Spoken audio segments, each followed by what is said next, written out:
You mentioned you started out your book with the fire starter. Are you all right to tell us that story? Yeah, Thomas Riley. That's an alias, you see. Okay. You don't need to know the lad's name. What, you want to tell me about the fire or what? The whole story. Right. Okay. This lad, pretty much detested. He was on healthcare when I first went on. Some months before I went on, what he'd done is on his canteen or commissary. Commissary. Yeah. I don't think I can say that. Canteen. Inmate store. Inmate store. Okay, we're going inmate store. He bought some sugar. The thing about this guy is that people have to understand. People believe all self-harmers are manipulative, which is not so. You know, there is a big percentage in the prison system that use self-harm to manipulate positions and maneuver themselves around the jail. This guy was a self-harmer, period. If he got pissed off, fed up, someone had a go at him or whatever, he would self-harm. Not to like manipulate anything. He wasn't going anywhere. He was on the healthcare on strange ways. He was a personality disorder. Some of the most difficult prisoners in the system have personality disorders. So this guy, personality disorder, so someone had pissed him off. Anyway, he bought some sugar, a couple of bags of sugar, tied his tracksuit bottoms up with shoelaces, filled them with sugar and set himself on fire. Sugar melts, made a mess of his legs. His legs were a state. I can't even describe them. Parts of his calf muscle were missing, heavily scarred. He didn't walk properly because there'd been that much destruction to his legs. Now that, he hadn't manipulated nothing there. It was an inconvenience for staff, putting out a fire and him going to hospital and everything else. But when he got pissed off, I said in the book, you could put him in the penthouse suite of the top hotels in the world. If someone pissed him off, he'd cut up and set him on fire. You know, that's how bad he was. So one particular night, he's got form for self-fires and he was a very assaultative prisoner as well. I know that's not a real word, but it's a word I use and you know what it means, don't you? Yeah. If I said somebody was assaultative, they assault people. So he was a dangerous fucker. And like I say, personality disorder, very much disliked by prisoners and staff. But I didn't have a soft spot for him. That's the wrong word. But it did make me laugh at times. So this particular night, I am on nights. A little Irish nurse, we'll call her. And when he used to come on shift, on the night shift, first thing you do, you go round, bed everyone down, as it were. I don't know whether the guards in America, like the prison officers in this country, go round, have a look, make sure everyone's there. Evening head count. Evening head count. You do a roll count, make sure you got the bodies. On healthcare, small community. You're right, John? Yeah. You're right. Sorted. Got a toilet roll, yeah. On the healthcare and the segregation unit, I'm not sure about segregation unit. Certainly on the healthcare, we had a hatch in the door. Normal prison doors, just like everywhere in the world, just a big metal door, little spy panel with glass in that you can see in, check on, so you know when you open what you're opening up to. So we got a hatch there, so you could maybe pass them a brew at night if they weren't sleeping or whatever, being a soft ass. Anyway, there's something about him this night.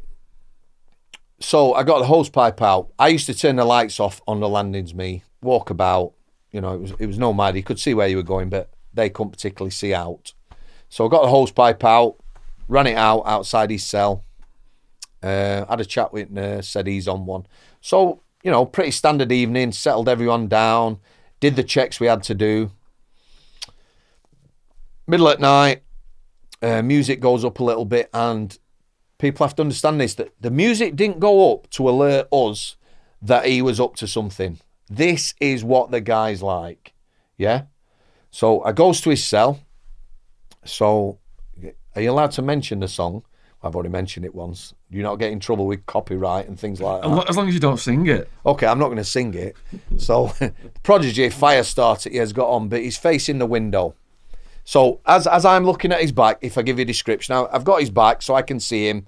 He's got his bed to this side. There's a side here. His toilet's down here. His stereo's on there, and he's giving it the big licks. Yeah. So while I'm watching, he gets his lighter out that he must have had. They weren't allowed lighters at this time, so he'll have had it plugged in the day. And he starts setting himself on fire. You know, bottom of the track is, here we go, click, click, click. So I dropped the hatch, got the hose pipe. What do we call him? Thomas. Let's keep him as an alias. So Thomas. So I shouts, Thomas, Thomas, Thomas, 2 or 3 times. Then he turns round, just starting to go his trackies, little bit of flame. Looks at me, bam, give it him straight in the face with a hose pipe. Up and down his body. He's not said anything at this point. He's looking at me, pissed off, because I've caught him. Soaked the cell. Hose pipe off. Bam. Hatch up into the office. So he does the paperwork. Says to the nurse, she says, what's going on? Fire. Starts panicking. It's all right, dealt with. So I phoned the Oscar. He's the night manager we've also mentioned as a PO. We've had a fire on healthcare. Why don't you press the bell? I caught him at it. The cell's soaked. He's still got the lighter, but there's nothing to light. When you come up, sign it up, do the paperwork, etc. So they did. Sometime later, the Oscars come on, dropped his hatch, had a chat to him. He went for talking to them. Piss wet through. They came in. Do you want to move him cell? I says, I ain't got a cell. We didn't have a cell to put him in. What about the lighter? I says, well, he says, fair dues. Make sure your paperwork's right. They signed it all up. When they'd gone, emergency cell bell. For the Americans, I'm sure I don't know where you have these. There's a cell bell, which is just a button inside every cell. It's for emergencies. You press that, a buzzer will go on out like the cell. In the office, it'll sound and you'll hear it. So yeah, we didn't have anything like that. Nothing like that. So, you know, I goes to his cell. What's up, Thomas? Mr. Samworth. And this is a thing as well, right? Dynamic security. Mr. Samworth, not fucking prick, screw, dickhead. Mr. Samworth, I'm fucking freezing. Would you like some bedding, Thomas? Yes, please. Begrudgingly, do you know what I mean? Yeah. So I goes off, gets him some bedding. Johnny Boy, the lighter. I've used his name now nearly. Would you like a cup of tea? Yeah. Where's the lighter? Gives me the lighter, give him a cup of tea. Lots of people wouldn't have done that. De-escalation, away you go. Quiet night after that. That's a happy ending. Happy ending, but, you know, he's a guy, again, people would question. If somebody was caught self-harming anywhere in the jail, there would be an alarm bell to alert staff. They would lock people up.